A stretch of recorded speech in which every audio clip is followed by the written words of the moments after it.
Okay, so I haven't been up here for a while. A couple of weeks ago, I was listening to a podcast by Dr. Anita Phillips. Her show's called In the Light. And she was reading a passage from 2 Kings, and it really encouraged me. And I've just been chewing the cud, really, and feeling like going back to that passage a bunch the last couple of weeks.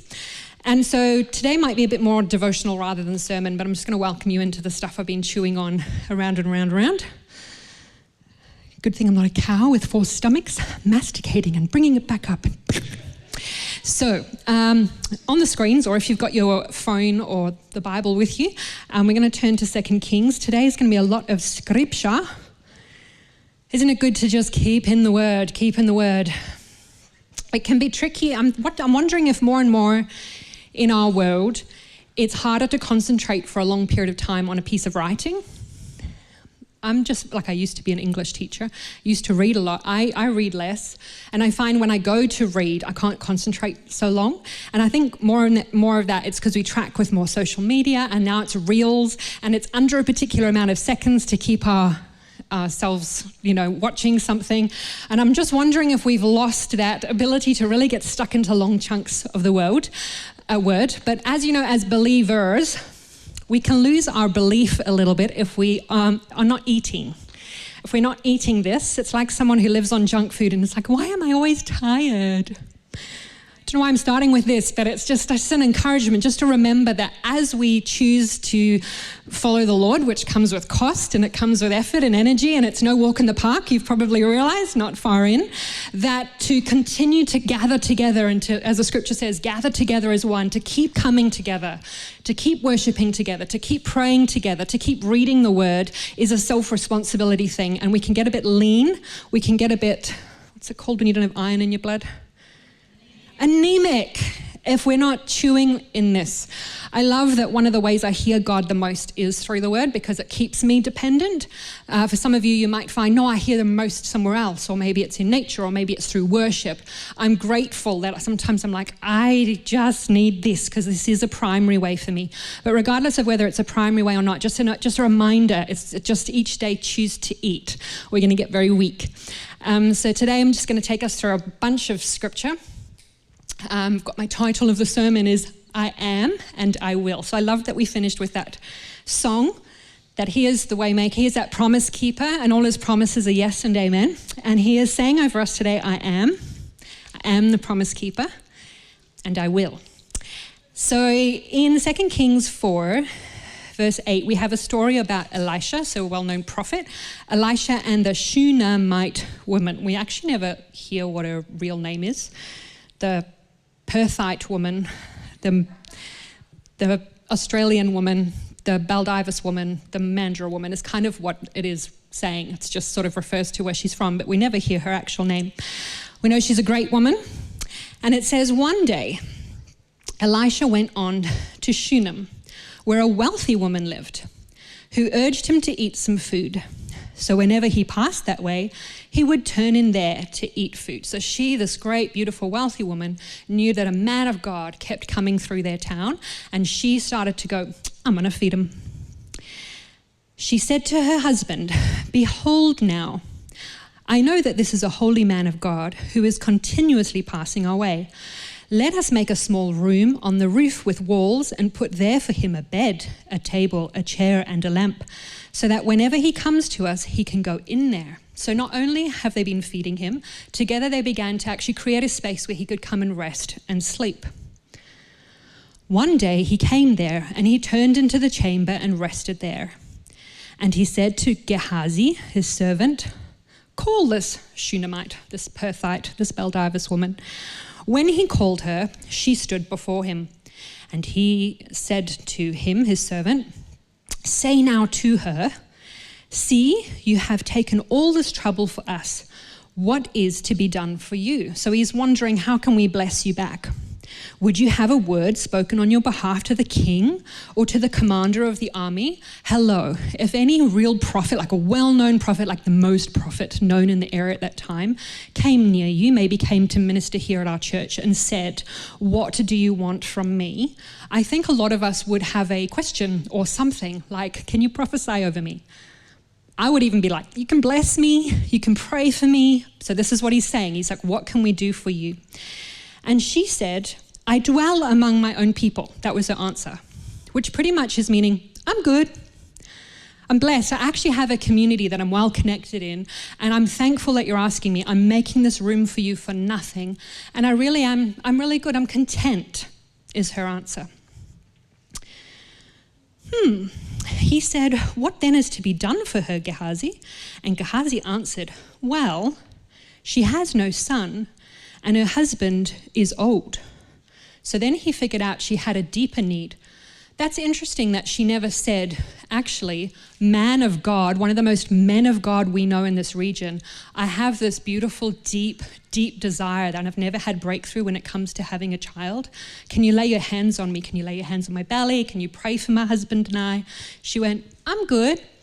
And it's the servant who said, I know of this deeper area of breakthrough that she hasn't had yet. So he said to her, at this season, about this time next year, you shall embrace a son. And she said, no, my Lord, O man of God, do not lie to your servant. Which is like a great southerner in America. Do not lie to me. Do not lie to me.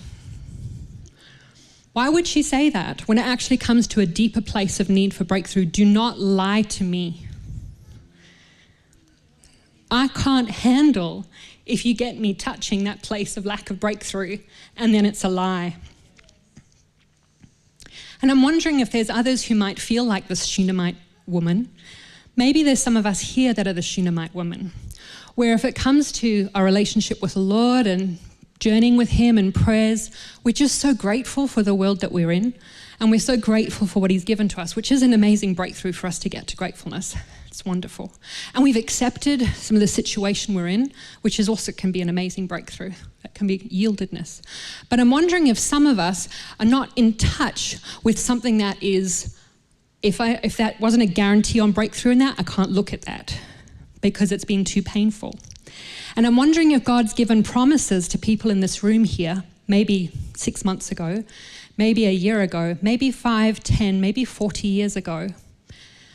But instead of going, I have a promised land and I'm going to stay touching it, we go, I'm going to bury this thing and build a little garden over it so that I am content. I'm good. I'm living with my people. And I've got this garden here with a buried thing that it's like, I can't go there. Do not lie to me. Thanks, Allie. But the woman did conceive, and she bore a son about that time the following spring, as Elisha had said to her. So she dared to get back in touch with a dream she couldn't even verbalize. And it came to pass.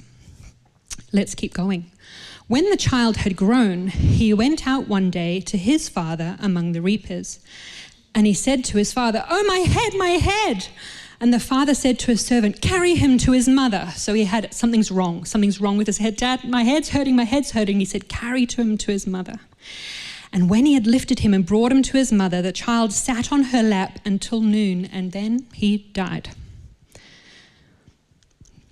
So some of us might be like the Shunammite woman, and we can't afford to touch the promise because it has never borne fruit to start off with. There might be some others who are like the Shunammite woman in the way that they actually have been blessed, or God has given, or they had a breakthrough and it came, or the things that were just on their heart they've had the good thing, but it has not been working, and then there has been a death. And I'm meaning figuratively for the most part. There's been a loss. There's been a loss of the financial dream. There's been a loss of the job. There's been a loss of the child who's walked away from the Lord.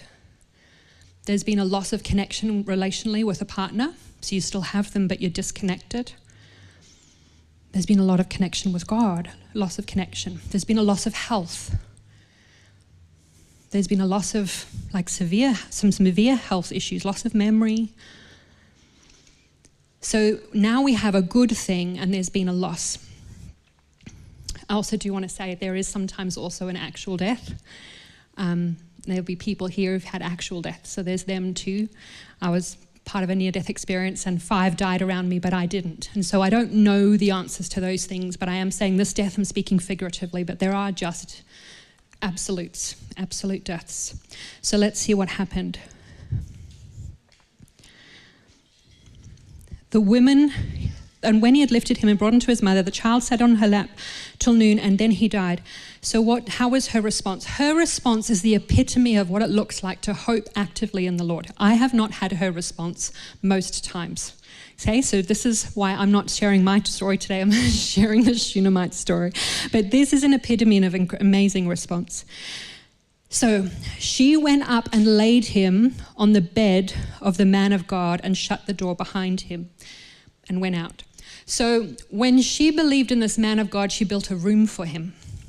She built a room for him, key one, and he would come and sleep there. So many people in this room have built a room for God. That's our journey with the Lord, as we build a room for him. We make room for him in our lives. And as you know, the sanctification journey, the salvation journey is for grown-ups. Not literally, but it's not an easy walk, but she built a room for him. She's made room for this belief in the Lord in her life, figuratively. Then the Lord promises her something that she couldn't even say the words. Then she has it, then she loses it, and the first thing she does is she goes to the room she made for the Lord. Isn't that powerful? And we can look at that and we can say maybe for her it was a room in her actual house, because back then there was a man of God, but now we have God in us. The first thing she did is she went to the room that believed. I think some of us have some rooms of disbelief. They're the ones we go to when we lose everything or life falls apart or we can't see the change and we go to disbelief. She immediately went to the room that she created for God. She went to the part that believes in him. She went to the faith. She went to the hope, and she put the boy on the bed of the man who had promised it. And then she closed the door. And then she called to her husband and said, "Send me one of the servants and one of the donkeys, that I may quickly go to the man of God and come back again." And he said, "Why will you go to him today? It is neither new moon or Sabbath, so it's not even sacrifice time. Why are we doing this?" She said, "All is well." Whoa. All is well. Not your own son is dead back at our house. She first went to the room she'd built with the Lord, the history in the Lord. And then she said, "All is well." That's the only words that came out to describe the situation. Isn't that profound? Then she saddled the donkey. So she's got a rider and a donkey. And she said to her servant, "Urge the animal on. Do not slacken the pace for me unless I tell you." And they went to find the man of God. 2 of them on a donkey. Would not have been a comfortable journey. She set out and came to the man of God at Mount Carmel. So from where she lived to Mount Carmel would have been maybe about an 18-hour ride on this donkey at fast speed. They get there, and when the man of God saw her coming, he said to Gehazi, his servant, "Look, there's the Shunammite. There's the Mandrite, there's the Perthite, there's us. There's the Shunammite." Don't you love how he called her the Shunammite? Do you know what the Shunam means, the town? Double rest. Rest upon rest. And he keeps referring to this woman as the double rest. The double rest, which comes, I think, with believing in the promises of God. And she just astounds me. I just love that he keeps calling her by the name of the town. Double rest. So look, there is Miss Double Rest. Run at once to meet her and say to her, "Is all well with you? Is all well with your husband? Is all well with the child?" So she answered, "All is well." Second time. That's all the thing that came out of her mouth. 18 hours on a donkey later, at full speed, with a dead son back behind her, a dead promise. And when she came to the mountain to the man of God, so she said, "All is well" to Gehazi, passed him, got to the mountain, she caught hold of his feet. And Gehazi came to push her away. But the man of God said, "Leave her alone." So maybe as a woman, she wouldn't have been allowed to do that. Maybe no one was allowed to touch the prophet's feet. The guy's like, "Okay, I'm going to move her away here. I can tell this woman means business. Leave her alone, for she is in bitter distress, and the Lord has hidden it from me and has not told me." So the Lord has not told the prophet that the promise has died, but he can see bitter distress in her. That's different to bitterness. Remember, she's not gone to bitterness. She's gone to the man of God. And she's in bitter distress. How do you act when you're in bitter distress? I know how I act. And the Lord has hidden it from me. So she said, did I ask my Lord for a son? Did I not say, do not deceive me? Do not lie to me. Again, that's all she can verbalize. She can't mention the depth of the pain of what the promise was to be and then what the promise was lost. But she said, did I not say, do not lie to me? Have any of you ever found yourself saying that to the Lord in regard to a promise that he gave you 10 years ago, 20 years ago, 30 years ago, 3 years ago, beginning of this year, prophecies going into 2020, 2021. And she's saying, do not lie to me. He said to Gehazi, tie up your garment, take my staff in your hand and go. If you meet anyone, do not greet him. And if anyone greets you, do not reply. So sprint an 18 hours back and lay my staff on the face of the child. And the mother of the child said, as the Lord lives and as you yourself live, I will not leave you. So she's going, I love your option B. I love that you've got an Aaron to a Moses. I love that you're sending your helper. I'm here for the man of God. I'm taking you with me. You prophet, you're the answer. I am not leaving you. Such a key for us when we're in bitter distress, when the promise has died. I am not leaving you. Isn't that powerful? That she would grab his feet and I am not leaving you until I have my breakthrough. What a key to show for some of us when it comes to the Lord, when it comes to the loss, when it comes to the waiting. May he find us grabbing hold of his feet and us telling him, I will not leave you. It's a temptation to walk away, hey, when the thing burns. When we're burning. It's a temptation to walk away. And here she showed us, not only with a confession of her mouth, all is well, all is well. Do not lie to me. I will not leave you. I'm staying with you. So Gehazi did go on ahead, and he laid the staff on the face of the child, but there was no sound or sign of life. Therefore he returned to meet him and told him, the child has not awakened. So when Elisha came to the house, great thing she chose, I want to keep the man of God with me, please. He saw the child lying dead in his own bed. So he went in and shut the door behind the two of them and prayed to the Lord. I would be doing the same thing. Oh, sweet Jesus, come through in this situation. So he's interceding. What's the key here? How do you want me to minister to this dead baby?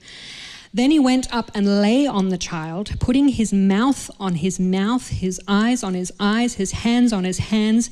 And as he stretched himself upon him, the flesh of the child became warm. So he got up again, walked back and forward in the house, probably was interceding again, went up and he stretched himself over the child again. The child sneezed 7 times and the child opened his eyes. Then he summoned Gehazi and said, call this Shunammite, this double rest woman. So he called her, and when she came to him, he said, pick up your son. She came and fell at his feet, bowing to the ground. Then she picked up her son and went out. Isn't that a powerful story? A true one.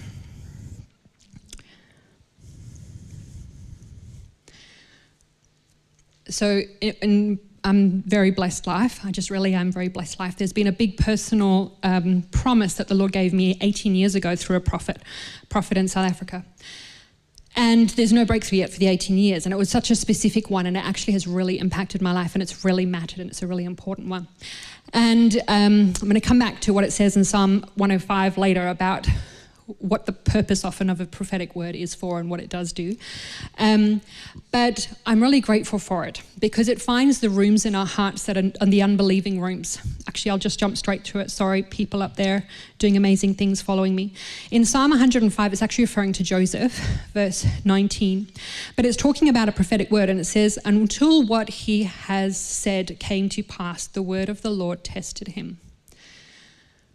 So you would have heard sometimes the phrase, you can sometimes get a promise, but then sometimes follows a process after that, where it's like, now that I've got a promise, I know that there's going to be some process, and I'm going to have to hold on to that promise to get through the process. Great, take your promise back. Did I ask for it? Do not lie to me.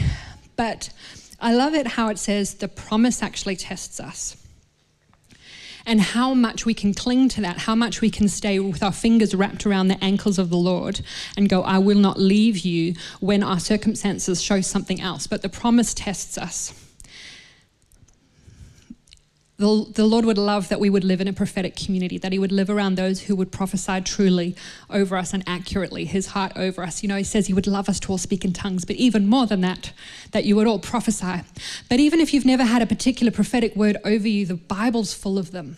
So when we read factually, when we're reading some things, it's called the Logos word when we're reading through the Bible.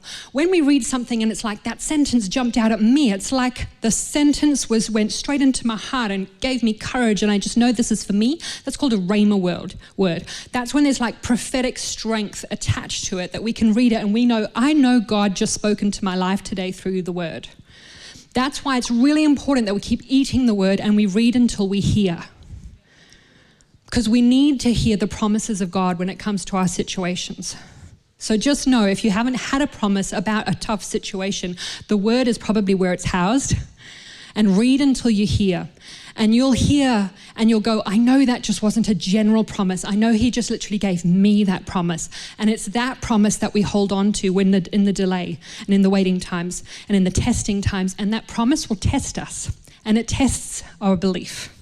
It tests our belief. A couple of weeks ago, I just was, again, do not lie to me, to the Lord, about his areas of promise in my life, which I never asked him for, just like this lady. I wasn't looking for the promise. The Lord just brought this promise, but do not lie to me. And I felt in my heart to read Psalm 89, and I didn't remember or know what's in Psalm 89. Okay, every now and again this doesn't work, so don't... have you ever felt to read a particular scripture and you go and you flip open your Bible and it doesn't even exist? Yep. So just know we all do that as well. But in this instant, I was on the money. So I felt Psalm 89 and I went and I opened the book of the Bible. And in Psalm 89, verse 34 to 35, it says, I will not violate my covenant. What a word. I will not violate my covenant or alter the word that went forth from my lips. I'm not even looking at your situation and going, gee whiz, but if I just tweak that word and change that sentence, it kind of still says the same, but I get away with it not working out for them. He's like, I won't even alter the thing that I promised. I'm not even going to go back on it at all. Once for all, I have sworn by my holiness, I will not lie to David. I will not lie to Ali. I will not lie to Kerry. I will not lie to Hannah. I didn't know who was worshiping behind me, but I had a real sense that the Lord really loves your faith. He really loves your faith. You've been building a room in the last couple of years, and you'll look back on this season, and it would have been when you built your room, and you're doing an amazing job, Hannah. Keep going. I really felt that from the Lord. He's so pleased. Your faith really ministers to him. So here's the line that she said, the Shunammite person, thanks, this friend is used to me crying. The Shunammite woman is, do not lie to me. And here the Lord is saying back, I will not lie to, and you can insert your name. That is who he is. He is not a liar. He is not a man that he should lie, is another scripture in the word. So what is it he's been saying about your situation? I'm wondering if we need to go to that is actually the verdict. That is actually the outcome. That is actually the truth, rather than looking at the stress of the circumstance, the loss of the circumstance, the exhaustion of the circumstance. This year, I've been reading the word in a new way, which kind of feels a bit like duh and simple, but I felt the Lord say to me, when you read the scripture, look for every time I say, I will. Not I, Aimee.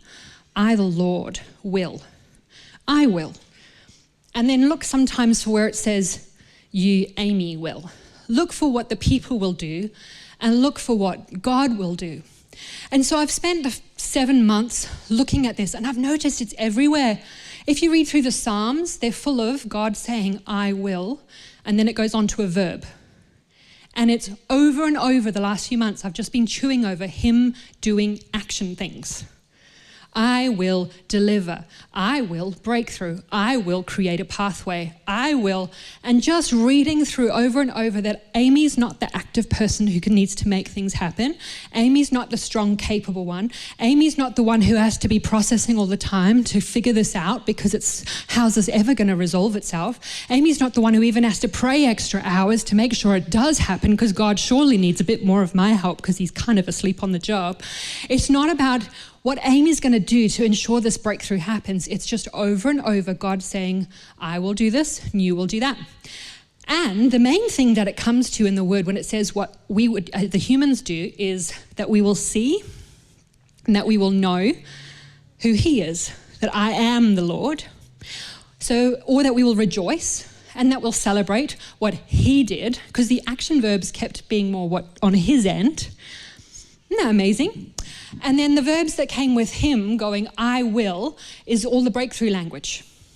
And just to rest in that he is onto it. Let me give a bit of an example. So I'm going to just chew through a bit of scripture in Exodus 6. Thanks, Jess. Exodus 6, 2-8. Can we do a little activity? I don't want us to zone out and not be tracking with the word, but while we're reading together, taking this for yourself as if the Lord is speaking to you, can we even count on our fingers, go look for how many times the Lord goes, I will, and he puts it on himself that he's going to do the thing. Just be counting and let's see what number we get up to at the end. So God spoke to Moses, so he initiated some covenant, which we saw in the Shunammite story, and said to him, I am the Lord. It's the title of the sermon. I am the Lord, not you are the Lord and you've got to make this happen somehow in your own strength or in your not sleeping at night in stress. I am the Lord. I appeared to Abraham, to Isaac, to Jacob as God Almighty. But by my name, the Lord, I did not make myself known to them. I also established my covenant, so he initiates covenant and promise, with them to give them the land of Canaan, the land in which they lived as sojourners. Moreover, I have heard the groaning of the people, so that's those of us who've been groaning instead of going, all is well, give me the Lord's ankles. So the groaning of the people of Israel, whom the Egyptians held as slaves, and I have remembered my covenant, so that's what he does. Say therefore to the people of Israel, I am the Lord, and I will, bring you out from under the burdens of the Egyptians. I will deliver you from slavery to them. I will redeem you with an outstretched arm and with great acts of judgment. I will take you to be my people. I will be your God, and you shall know that I am the Lord your God who has brought you out from under the burdens of the Egyptians. See again, what you will do, what was it? You will know. But where's all of the activity? On whose end? I'll do all the work. You're going to know who I am. I was counting and now I've lost my way. I will take you to be my people and I will be your God, and you will know that I am the Lord your God who has brought you out from under the burdens of the Egyptians. I will bring you into into the land. Same with you and your promise that he's given you. I will bring you into the land that I swore to give. I will give it to you for a possession because I am the Lord. And the Psalms are full of it. And the other scriptures are full of it. It started off at the beginning. So I started at the beginning of the whole Bible and I went, I'm looking for all the I wills. Genesis 1 was the greatest encouragement. There were 3 little words on repeat the whole way through. Not 3 little words, 3 little sentences. I just came out of Genesis 1 going, if the whole Bible got lost and we couldn't have a Bible anymore and we just were able to keep Genesis 1, then the principle is still in there because it says, God said, so that's repeatedly through Genesis 1, God said, let there be light. God said, let there be whales, let there be birds, let there be man. So God said, just like the Shunammite woman, it's the Lord who initiates a covenant and a promise and things to happen. God said, and it was so, and it was good. And then again, the next paragraph down in chapter 1, God said, and it was so, and it was good. Not even God said, and it was so, and it was mashed up, and I shouldn't have held on to the promise in the first place. God said, and it was so, and he didn't quite bring the breakthrough. He altered his word. God said, and it was so, but it sucked. God said, and it was so and it was good, is just in the very first chapter of the whole Bible. It's like it's from there in the beginning. Has your child walked away from the Lord? God said, and it was so, and it was good. Has there been a loss of the dream? God said, and it was so, and it was good. Which part did we have to do all of the hard work in those 3 sentences? None. Our job is to hold on to the ankles and to go, I will not leave you. How's your marriage or lack thereof? Some things come with an actual loss that can't be redeemed, but you know what? God is the redeemer of time. He's a redeemer of time. So maybe that actual thing will never come back. Maybe there isn't an actual resurrection of the exact same thing what the loss was, but he redeems time and he still brings back a legacy or something out of it. There's still a legacy that's for you. There's still a redemption and a reward for time lost. There's still more. There's still life. Life is the promise. There's still life ahead. There's still life ahead. And he has promises for your present situation. He has promises for something he knows you're going into in the future. And it comes with him initiating it and him doing it and him accomplishing it. The scripture says, at the right time, I, the Lord, will make it happen. At the right time, I, the Lord, will make it happen. Our job is to be the people of double rest. A person of double rest trusts. And I wonder if in that room we're making for the Lord is the place where actually what's being tested is our ability to trust. I am an example of someone who has to go round and round and round the mountain. I haven't learned this one yet. Here I go again. But in that room with the Lord, the trust is being built. And we look back in time and we'll be so grateful that he built us in the dark. Because often that room doesn't have a light on it, does it? There's no windows either. Crikey. But we and the Lord are in that space and we're choosing, I will not leave you. So we stay in the room. And we stay in the room and there's still no windows and there's still no light. But at the right time, I, the Lord, will do it. And our job is to do the trusting so that we'd come to know. And then eventually we're going to see that I am the Lord, and we'll get onto the list of what he promised, which is I will do this and I will do this. We can't be people of rest if we are not sure in all of us that he is the God of I will. And when we're not sure that he is the God of I will, we become people of I will. I will stress about it. I will pray extra out of fear and not out of rest. I will try and make it happen. I will try and help God. I just know he needs me to get this done because he's lacking. So we don't become people of rest because I will help God enters in. And sometimes you've got to go back to that room and get to know the God of I will, the God of I am and the God of I will.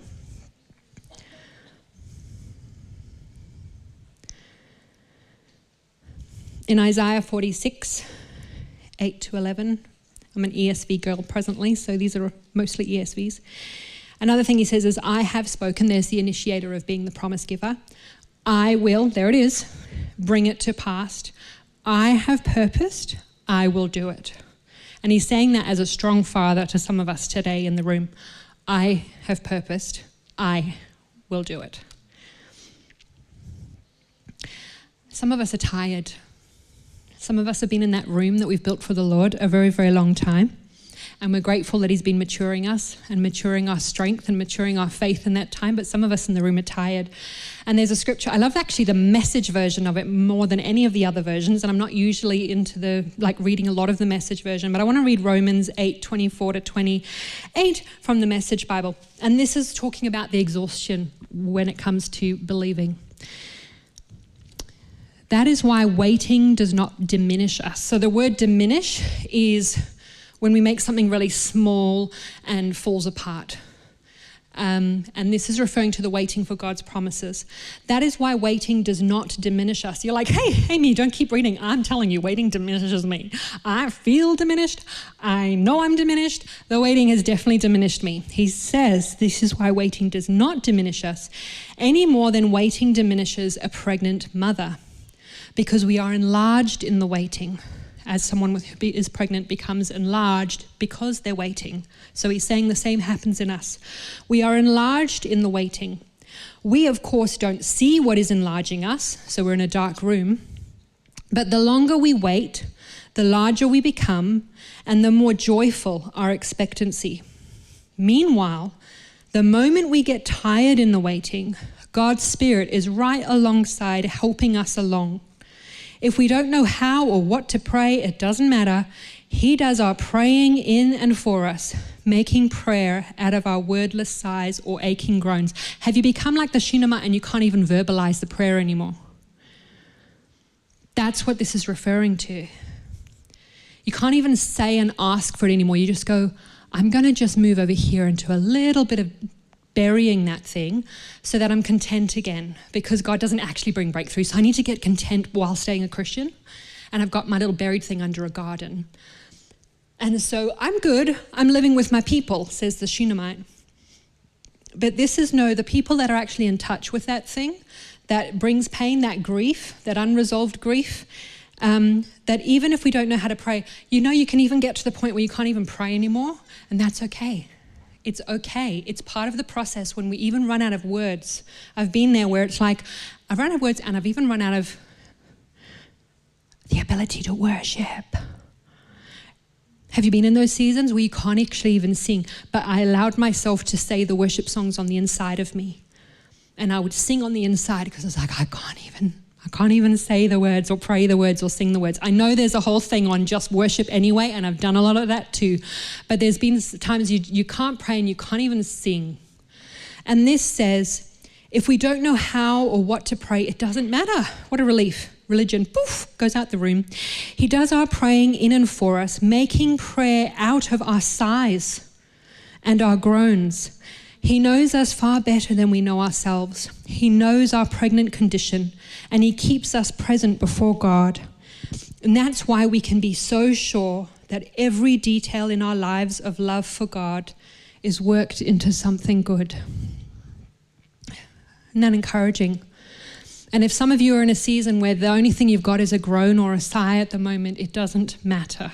Of course it does matter. It's a serious thing. But it doesn't matter as far as don't be shame-filled about it. In the Lord, he even takes that as an intercession and just hang on in there. Stay in that room. Stay in the God room with the thing that died on the bed before the Lord, and I will not leave you. And he brings life and he brings the breakthrough. And the scripture says, at the right time, I, the Lord, will make it happen. He is the active one. Our job is to believe. His job is to do, and he will, because that's who he is. And he's teaching us more and more about who he is. That's all I wanted to share with us today. Thanks, Kev. And so, can we have a little bit of a something ministering sound? I just want to pray over us, or give us some time to just sit with that with the Lord while we aren't in active dinner mode. Sorry, I know our main sound guys in bed sick, main pastors in bed sick. Breakthroughs for them in Jesus' name. Let's just sit with this word and ask the Lord what he has in it for us today. Maybe it doesn't feel like it's for you in the season, but bank it in your pocket for maybe someone in your life hub, someone in your family that can just do with this encouragement of who he is. If we dare, and some of us might not be able to do it at this stage, if we dare, I'm wondering, let's just shut our eyes. And if you don't feel this word's for you, maybe you can just join me in interceding for others in the room. Carrie, I felt like you were a Shunammite woman. I saw you in the worship. You've been so faithful. You're a Shunammite woman and you know that room so well. We really are blessed to have you in the house, and everything that he has promised is going to completely come through. You're an incredible woman of rest. You're an incredible woman of rest, and he's got it. He's got it. If we dare, some of us have something buried under the garden in our, I'm good, I've got a great community, that's all I need. And I feel Holy Spirit standing there gently, daring us to the risk of actually being reconnected to things that we used to stand on or used to believe.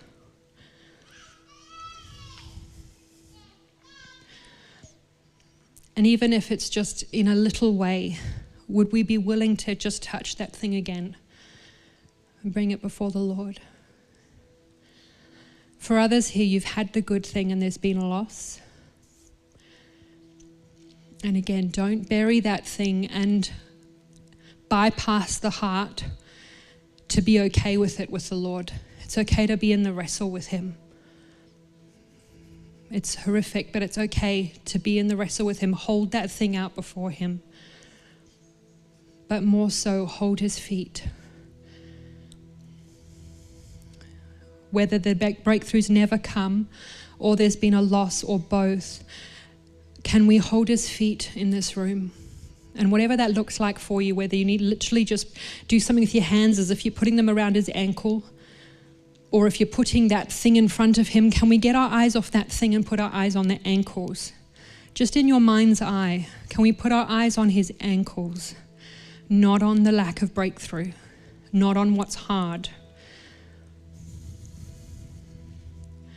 And Holy Spirit, will you give us the grace to whisper or groan or sigh to you, I will not leave you.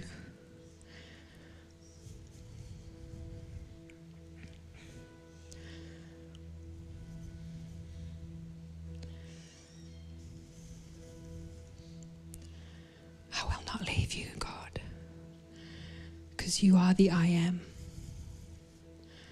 You are the I am. And you will. You will, you will, you will. You will do what you said you would do, because you will not violate your covenant to us, and you will not alter your word, and you will not lie to your beloved. And so we stand on that and we claim our rights, like the Shunammite claimed her right. We've said, do not lie to me, and we're claiming our right to come right up to you at that mountain.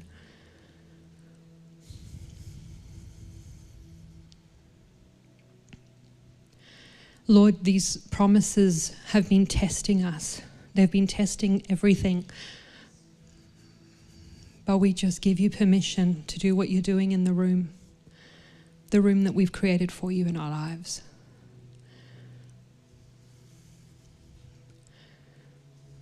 We feel like we've been diminishing. But Lord, I'm hearing that we're being enlarged, and if the purpose is being enlarged and being enlarged and being enlarged and being enlarged, then we don't understand. But Lord, would you help us yield to the enlargement?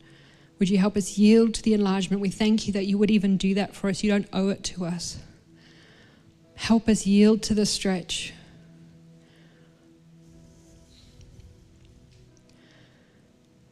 But we're gripping your ankles. We will not leave you, God. And we remind you of what you've promised us. We say it back to you. And I thank you that you will not alter your word. You will not alter your word one bit. Be the God of I will. Be the God of I will. As we become people of rest, our job is to rest, your job is to act. Help us rest in who you are. Help us rest in your promises. Help us come to an even deeper rest this next week. Deeper rest into your character and into the strength of your mighty right arm. We're so grateful all the activity gets to be on your end. And we just get to believe and rest that you will do what you said you would do. I thank you that the answers are coming. I thank you that the answers are coming. Find us gripping your ankles when the breakthrough comes, Lord. Find us faithful. Would you find us faithful when the suddenlies come? Would you find us in that room that we've created for you, gripping your ankles? Find us faithful. May we not miss out on that chance.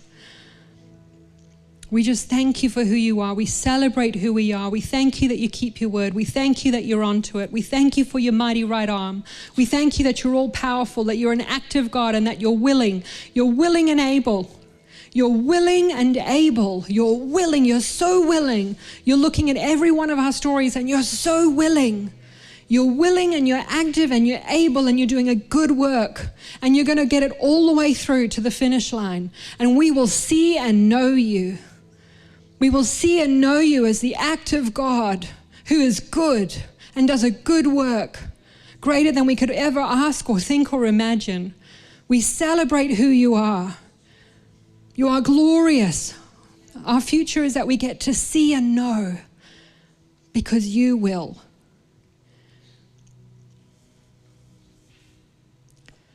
In that time, Lord, find us loyal.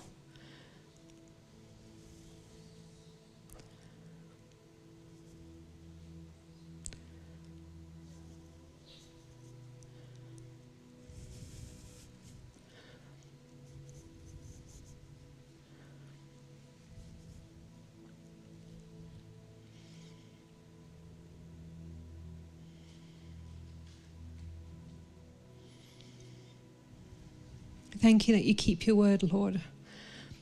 We just give this week ahead to you. We give the stories to you. We give our needs to you, Lord. Help us to dare to utter them again. Help us to get back connected with our faith, to get out of a bit of a slumbering thing we've got into to survive the lack of breakthrough, Lord. Help us get up. Help us move towards you. Help us expect good things. I thank you, Lord, that expectant hope hurts so much because it's such a risk. It's such a risk to have expectant hope. It's such a risk. But I thank you that you've created such a thing, that you give us the grace to have it. And would you help us to put our hand to expectant hope and to get up all the ways that we need to get up and move forward with you. We thank you that you're willing and active, that you're alive and well and you're still on the throne. You're still on the throne. You're still on the throne as you always were and you always will be. And we just celebrate you. We celebrate you. We partner with the truth of who you are. Thank you for what you're writing on our hearts during the time in the room. And we just bless you. We bless you. We bless you tonight. We bless you in Jesus' name. Amen.